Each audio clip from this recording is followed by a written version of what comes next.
Hello guys, welcome to my YouTube channel. This is me, Aniket Gupta. So today I'm going to start sixth semester botany, and as you can see in my slide, the title is economic botany. आपका जो six semester botany का जो course title है that is economic botany and biotechnology, लेकिन आज जो है मैं इकोनॉमिक बॉटनी के जो यूनिट्स हैं first second and third unit उनको स्टार्ट करूँगा। वन बाय वन हम उसको पढ़ेंगे। तो पहले हम इकोनॉमिक बॉटनी को पढ़ेंगे एंड देन बायोटेक्नोलॉजी वाला पार्ट को पढ़ेंगे। मुझे पूरी होप है कि दैट यू सपोर्ट मी, ज़्यादा से ज़्यादा आप शेयर करोगे। और अगर कोई न्यू है मेरे इस चैनल पे तो वो सब्सक्राइब कर सकता है, बेल आइकन को क्लिक कर सकता है, ताकि जब भी मैं कोई भी वीडियो डालूँगा तो आपको उसकी नोटिफिकेशन आ जाएगी एंड देन आप उसको देख सकते हो। तो जैसा कि आप ज़्यादा मुझसे ज़्यादा अवेयर होंगे यूट्यूब के बारे में तो आप कर सकते हो। Now one more thing is, जो ये इकोनॉमिक बॉटनी है इसके लिए मेरे पास एक बुक है और वो बुक मैं आपको प्रोवाइड कर दूँगा। आप मेरे टेलीग्राम चैनल को ज्वाइन कर लेना, मैं उसकी लिंक जो है डिस्क्रिप्शन बॉक्स में दे दूँगा। आप उस चैनल को ज्वाइन कर लेना और मैं आपको वहाँ पे सारा मटेरियल जो भी है पीडीएफ की फॉर्म में या फिर हैंड रिटन जो भी नोट्स है मेरे, मैं आपको वहाँ पे प्रोवाइड कर दूँगा। तो उसके लिए आपको वो चैनल ज्वाइन करना होगा और उसकी लिंक जो है मैं इस वीडियो के डिस्क्रिप्शन बॉक्स में दे दूँगा। फर्स्ट ऑफ ऑल हम सिलेबस देख लेते हैं आपका, और कौन सा यूनिट मैं पढ़ाने जा रहा हूँ वो भी मैं आपको बता देता हूँ।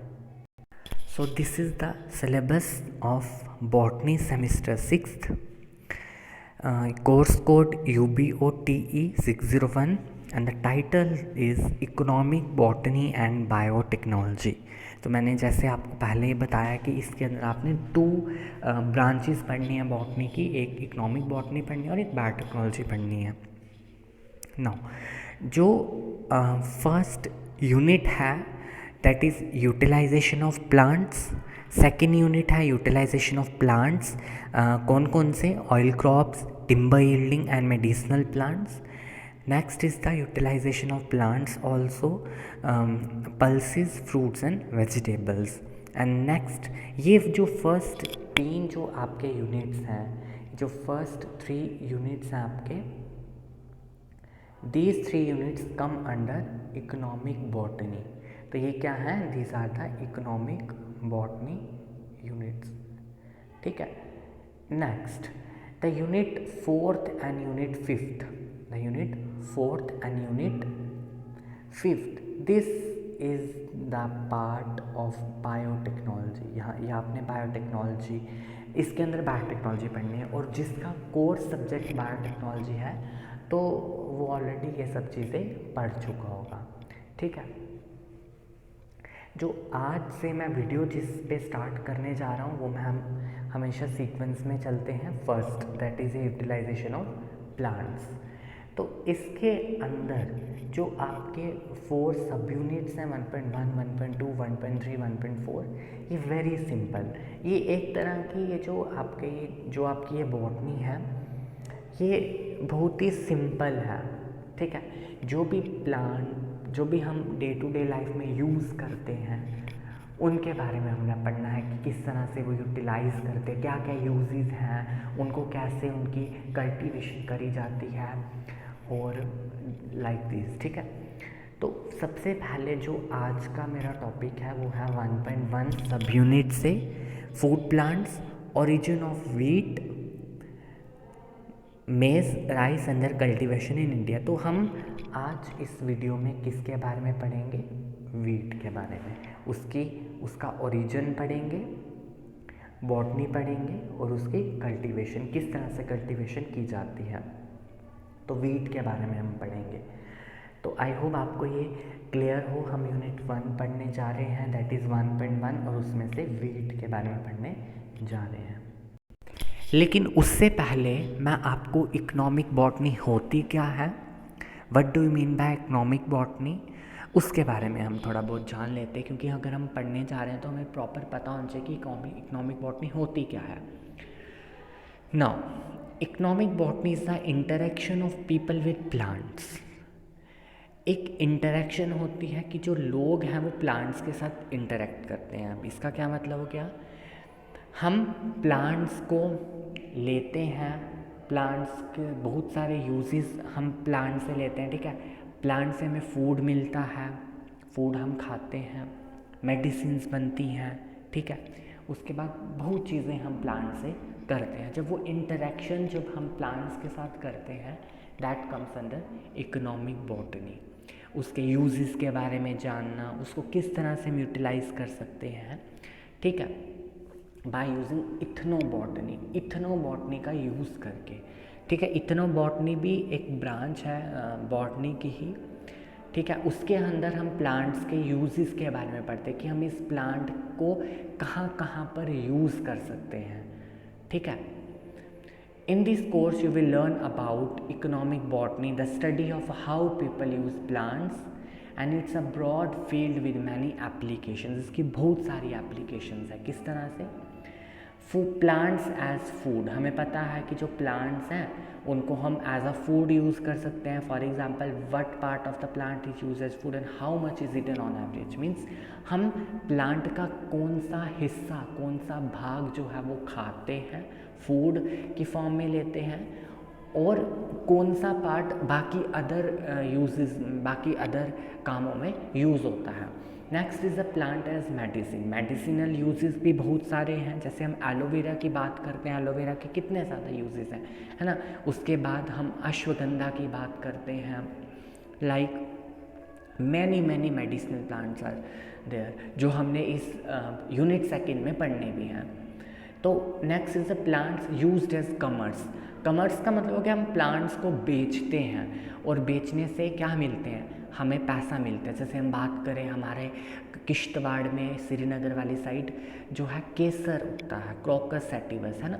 वो केसर जो है हमारी एक तरह से कैश क्रॉप है, वो एक कमर्स में जो है बहुत ज़्यादा उसका इम्पोर्टेंट रोल है, ठीक है। तो फूड, जो हमारे प्लांट्स हैं उनको फूड की तरह भी यूज़ करते हैं, मेडिसिनल्स, फार्मास्यूटिकल इंडस्ट्रीज़ में बहुत सारे यूज़ होते हैं। And next is the plants used as commerce, बहुत सारे हैं। तो अब मेरा मेजर जो मेरा मेजर एम है वो ये है कि मैं आपको इकोनॉमिक बॉटनी के बारे में बताना था कि दिस इज़ दिस, एंड ज़्यादा हम इसमें डीप में नहीं जाएंगे, हम सीधे अपने टॉपिक के ऊपर आएंगे। Now first is the food plants में क्या आ गया, origin of wheat and their cultivation in India, ठीक है। फर्स्ट ऑफ ऑल वीट का जो बोटानिकल नेम है that is triticum, genus is triticum and many species are there, ठीक है। मोनोकोकम, एस्टिवम, ठीक है, बहुत सारी हैं। फैमिली कौन सी है, पोएसी, जिसको हम ग्रामीणी फैमिली भी कहते हैं, और हमें पता है this family belongs to monocotyledons, ठीक है, ये मोनोकॉट होती है। Some vernacular names are there, Hindi में गेहूँ बोलते हैं, बंगाल में गेहूँ बोलते हैं, मराठी में गेहूँ बोलते हैं, तो different vernacular names are there. Next is the origin, how this wheat originated. First of all wheat जो है प्रिंसिपल सीरियल क्रॉप है, ठीक है, बहुत ही इम्पॉर्टेंट क्रॉप है कहाँ के, जितने भी टेम्परेट रीजन्स हैं वर्ल्ड के, ठीक है। स्टेपल फूड है, means half of the population जो है वर्ल्ड की वो इसके ऊपर ही डिपेंड है, ठीक है। गेहूँ, हम गेहूँ की रोटियाँ बनाते हैं ना, हमारी जो लाइफ है उसमें हम ज़्यादा क्या खाते हैं, चपाती, राइस, है ना, ये इसके ऊपर ज़्यादा हम डिपेंड हैं, तो ये स्टेपल फूड बन जाता है हमारा। It is a gift of old world, old world के कुछ कंट्रीज़ हैं, उन्होंने गिफ्ट दिया किसको, न्यू वर्ल्ड को। कैसे दिया होगा, सीड्स वहाँ से लाए होंगे, न्यू वर्ल्ड की कंट्रीज़ में सीड उगाए और वीट के प्लांट्स बन गए, ठीक है। नाउ डी कैंडोले साइंटिस्ट है, बॉटनिस्ट है, इसने क्या किया, इसने अपनी फेमस बुक में the origin of cultivated plants, इसने एक बुक है ने लिखी हुई the origin of cultivated plants, उस बुक के अंदर इसने डिस्क्राइब किया दैट वीट कल्टीवेशन कब ओरिजिनेट हुई थी, in the early pre historic times in Mesopotamia. ये आपने बहुत ही ज़्यादा याद रखना है ये वर्ड मीज़ोपोटामिया, ठीक है। ये कब ओरिजिनेट हुई इसकी cultivation, early pre historic times in Mesopotamia. ये एक स्ट्रॉन्ग एविडेंस है दैट इंडिया भी कुछ वीट की फॉर्म्स का घर हो सकती हैं। मीन्स कुछ फॉर्म्स, बहुत सारी फॉर्म्स हैं वीट की, उसमें से कुछ फॉर्म्स जो हैं इंडिया में भी हो सकती हैं, ठीक है। जैसे hard weeds, soft wheats, starch wheat, spelt weeds, ये कुछ कॉमन नेम्स हैं हमारी वीट फॉर्म्स वीट्स के, ठीक है। Hard wheat, soft wheats, starch wheat and the spelt wheat. The carbonized grains obtain हुए इंडस वैली एक्सकेवेशन। हमें पता है सबसे पुरानी सभ्यता इंडस वैली सिविलाइजेशन से, वहाँ के एक्सकेवेशन से हमें कुछ कार्बोनाइज्ड ग्रेन्स मिले, ठीक है। ग्रेन्स के ऊपर कार्बन की डिपोजिशन होगी क्योंकि ये बहुत साल पुरानी पहली सभ्यता थी, है ना। ये कितने साल पुरानी है ये, ठीक है, BC के टाइम की है। तो 2500 BC के करीब ये इंडस वैली सिविलाइजेशन आई थी। तो मोहेंजोदारो एक जगह है इसके अंडर, वहाँ से ये ऑब्टेन हुई।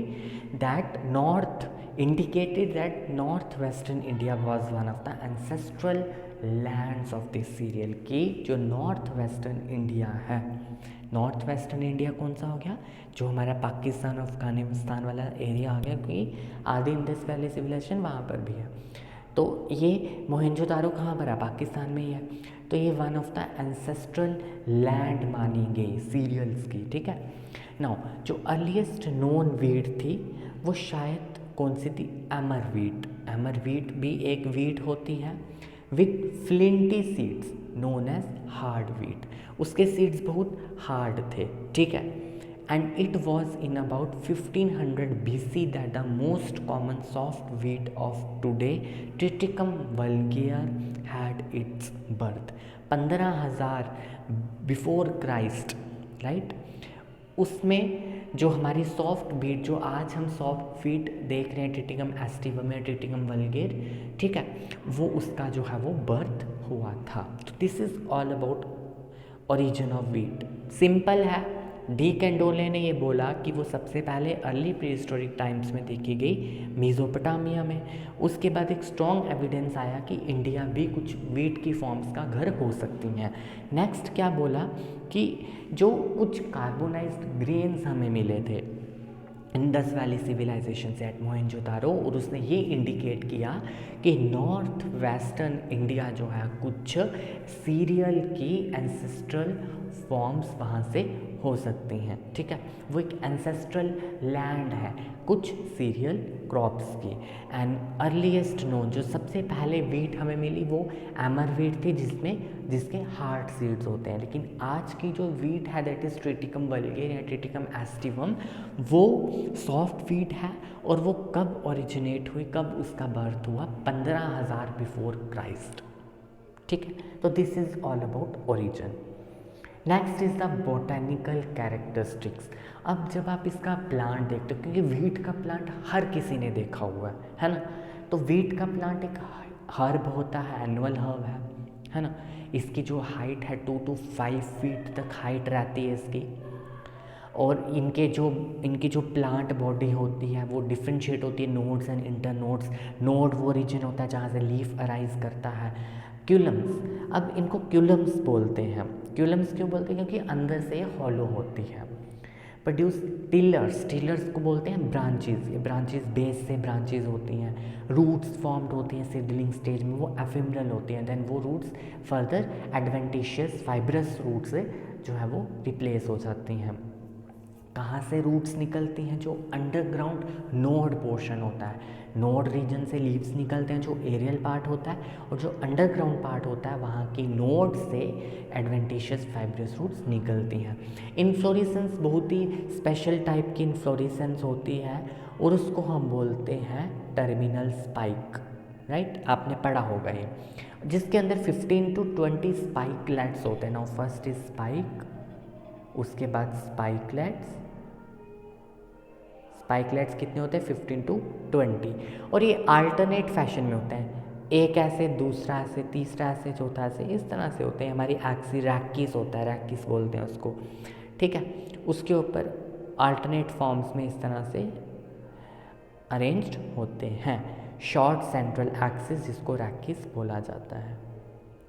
Now spikelet is enclose by pair of glumes होती हैं, ब्रैक्ट्स जिसको हम बोलते हैं। उसके अंदर 1 to 5 फ्लोरेट्स होते हैं। ये इन्फ्लोरेसेंस के बारे में है, ठीक है। फ्लोरेट का अपना लीमा होता है, थिन पेलिया होता है, और जिससे 2 लॉडिक्यूल्स निकलते हैं, और उसके अंदर 3 स्टैमन्स एंड सिंगल पिस्टिल होती है। Stamen is the male part and the pistil is the female part. Grain dry होता है, 1 सीडेड इंडेhiscent फ्रूट जिसको हम बोलते हैं कैरियोप्सिस। इसके अंदर कौन सा फ्रूट होता है? That the fruit type is caryopsis, ठीक है। Endosperm makes up about 82% of the grain weight. जो हमारी ग्रेन का वेट होता है उसके अंदर 82% क्या होता है? एंडोस्पर्म होता है, ठीक है। And is delimited by aleurone layer, उस पर लेयर होती है जो रिच होती है प्रोटीन्स, विटामिन्स और some groups, some B groups and minerals. आपने इतना डीपली नहीं जाना, आपको जस्ट बॉटनी पता होनी चाहिए कैसा है। एनुअल हर्ब है, डिफरेंशिएटेड नोड्स एंड इंटरनोड्स में। फिर उसके बाद जो ब्रांचेस हैं वो बेस से निकलती हैं। रूट्स जो हैं वो एफिमिनल होती है सीड में, लेकिन वो धीरे धीरे बाद में वो किस में रिप्लेस होते हैं? एडवेंटिशियस फाइब्रस रूट्स में। उसके बाद इन्फ्लोरेसेंस टर्मिनल स्पाइक है। स्पाइक के अंदर 15 to 20 स्पाइकलेट्स हैं, अल्टरनेट फैशन में अरेंज्ड है on a central axis, short central axis के ऊपर। स्पाइकलेट के अंदर पेयर ऑफ ग्लूम्स हैं, और जिसके अंदर 1 से 5 फ्लोरेट्स हैं। हर फ्लोरेट के अंदर अपना लीमा है, पेलिया है, और 2 लॉडिक्यूल्स हैं, ठीक है। उसके बाद 3 स्टेमन्स हैं, 2 सिंगल पिस्टिल है। ग्रेन ड्राई है, 1 सीडेड है, 1 सीडेड, एक ही सीड होता है इसके अंदर, ठीक है। 1 सीडेड इंडेhiscent फ्रूट जिसको हम कैरियोप्सिस बोलते हैं, ठीक है। और एंडोस्पर्म जो है वो 82% ऑफ द ग्रेन जो है उसके अंदर 82% weight is imparted by endosperm. Now next is wheat cultivation. अब वीट कल्टीवेट कहाँ किया जाता है? फर्स्ट ऑफ ऑल जो हमारी इंडिया है 4th largest wheat producing country है वर्ल्ड में, 4थे नंबर पर है ये। इंडिया में सबसे ज़्यादा वीट कहाँ पर कल्टीवेट की जाती है? हमारे उत्तर प्रदेश में, एंड देन हमारे मध्य प्रदेश में, बिहार में, पंजाब में, हरियाणा में, राजस्थान में, महाराष्ट्र में, गुजरात में, and then Jammu and Kashmir में। इंडिया के अंदर 3 स्पीशीज़ जो है वीट की कॉमनली कल्टीवेट की जाती हैं, ट्रिटिकम एस्टिवम और वल्गेर, जिसको हम ब्रेड वीट कहते हैं। Triticum durum, macaroni wheat, triticum dicoccum, emmer wheat, and the another wheat is triticum monococcum and corn wheat, ठीक है। तो एमर वीट मैंने आपको पहले बताया था, इसमें हार्ड सीड्स होते हैं, तो that is triticum dicoccum. Macaroni wheat triticum durum, bread wheat जो कॉमन वीट है ट्रिटिकम एस्टिवम, एंड एक और मैं आपको पता भी होगा कि जो प्लॉइडी लेवल है हमारी एस्टिवम वीट का वो कितना है? दैट इज 6 एंड हेक्साप्लॉइड, ठीक है। ये हेक्साप्लॉइड कैसे बनी थी? इसका भी बहुत एक क्रॉसेस है, हमने डिफरेंट स्पीशीज़ को क्रॉस किया है ना, उसके बाद ये हमारी ट्रिटिकम एस्टिवम बनी, ठीक है। Now what is the suitable climate and soil for this wheat cultivation? First of all, wheat grows in temperate regions में ग्रो करती है, ठीक है। और इसको कैसा क्लाइमेट चाहिए? टेम्परेट क्लाइमेट चाहिए, जहाँ पर टेम्परेचर भी जो है वो अच्छा हो, जहाँ पर जिस तरह से सर्दी भी और गर्मी भी हो, दोनों चीज़ें हों। इसको जो है ज़्यादा टेम्परेचर कितना रिक्वायर होता है, 10 डिग्री सेल्सियस। किस टाइम पर, जब हम इसको बोते हैं, जब बीज बोया जाता है, क्योंकि आपको पता है ये कौन सी क्रॉप है, ये रबी क्रॉप, रबी है ना, रबी क्रॉप है। ये कब से हो लेकर होती है, नवंबर से लेकर मार्च अप्रैल तक होती है ना। तो यहाँ पर इसको जब लगाया जाता है, नवंबर अक्टूबर नवंबर के टाइम पर इसको लगाया जाता है, उस टाइम पर जो टेम्परेचर है वो लो होता है, क्योंकि विंटर चल रहे होते हैं। तो इसीलिए इसके लिए इसको जो सोइंग का टेम्परेचर है that is 10 degree Celsius at the time of sowing. At the time of sprouting, sprouting means जब सीड से, बीज से छोटे छोटे अंकुरित होगा वो बीज हमारा, ठीक है, सीडलिंग्स निकलेंगी, उस टाइम पर जो टेम्परेचर है वो चाहिए होता है 10 to 16 डिग्री टेम्परेचर। लेकिन जब ग्रेन्स की मैचुरेशन होती है वहाँ पर 20 डिग्री से ऊपर चाहिए होता है ना।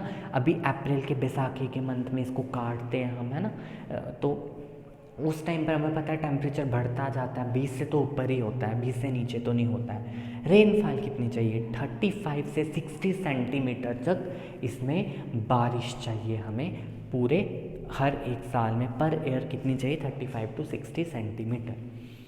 Now wheat cannot be successfully grown where annual rain exceeds 80 centimetre. जब 80 सेंटीमीटर से बढ़ गया रेनफॉल, वहाँ पर वीट नहीं ग्रो कर पाएगी, ठीक।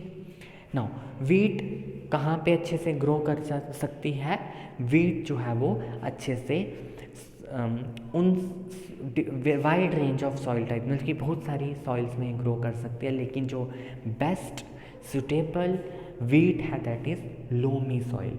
लोमी सॉइल कौन सी सॉइल होती है, जिसके अंदर जो पानी है वो निकल जाए। ऐसा नहीं कि उसके अंदर पानी पानी रहेगा, कीचड़ वाली मिट्टी हो जाएगी, no, well drained loamy loams are most suitable for wheat cultivation. तो आज हमने क्या क्या पढ़ा, फर्स्ट ऑफ ऑल वीट के बारे में पढ़ा, ओरिजिन के बारे में पढ़ा, एंड देन हमने बोटानिकल कैरेक्टरिस्टिक्स बॉटनी पढ़ी, और वीट कल्टीवेशन थोड़ी सी पढ़ी। अब नेक्स्ट वीडियो में मैं आपको इसकी पूरे कल्टीवेशन के प्रोसेसेस बताऊंगा, सोइंग कैसे करनी है, इरिगेशन कैसे करनी है, देन उसके बाद हार्वेस्टिंग एंड देन यूजेस। तो आने वाला जो नेक्स्ट पार्ट होगा उसमें जो इसका बचा हुआ पोर्शन है वो मैं कंप्लीट कर लूँगा, और आपको इस वीडियो को ज़्यादा से ज़्यादा शेयर करना है, लाइक करना है, और अगर आपको कुछ भी चीज़ समझ नहीं आती है तो आपने मुझे कमेंट सेक्शन में पूछनी है। So thank you so much.